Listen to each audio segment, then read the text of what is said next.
મિત્રો, ભારતીય જનતા પાર્ટી એક રાજનીતિક દળથી વધારે રાષ્ટ્રવાદ પર આધારિત એક વૈચારિક આંદોલન છે અને એના કારણે જ દેશની જનતાની આપણને વારંવાર સ્વીકૃતિ મળે છે.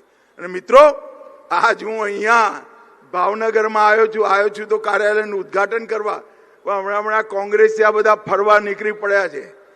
એમને કહું, ફરો જરૂર, લોકોનો સંપર્ક કરો તો તમારી ભૂલોની તમને સમજણ પડશે.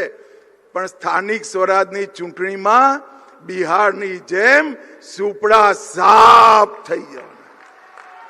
અને ફરી એકવાર સમગ્ર ગુજરાતની અંદર ભારતીય જનતા પાર્ટીનું કમર આકાશને છૂતું હોય રીતે દિગંત ઊંચાઈઓ પર પહોંચવાનું છે. નરેન્દ્રભાઈનું નેતૃત્વ, અહીંયા ભૂપેન્દ્રભાઈ ને જગદીશભાઈનું નેતૃત્વ, હર્ષભાઈનો સહયોગ એ ગુજરાતના ભવિષ્યને ઉજ્જવળ બનાવે એવો વિશ્વાસ પૂરા ગુજરાતની જનતાને છે.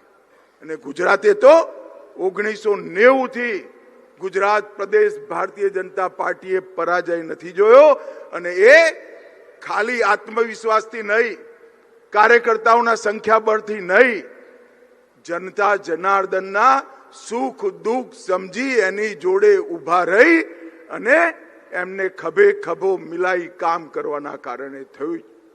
અને એ સંસ્કાર, એ પરંપરા આપણે આગળ પણ ચાલુ રાખીશું.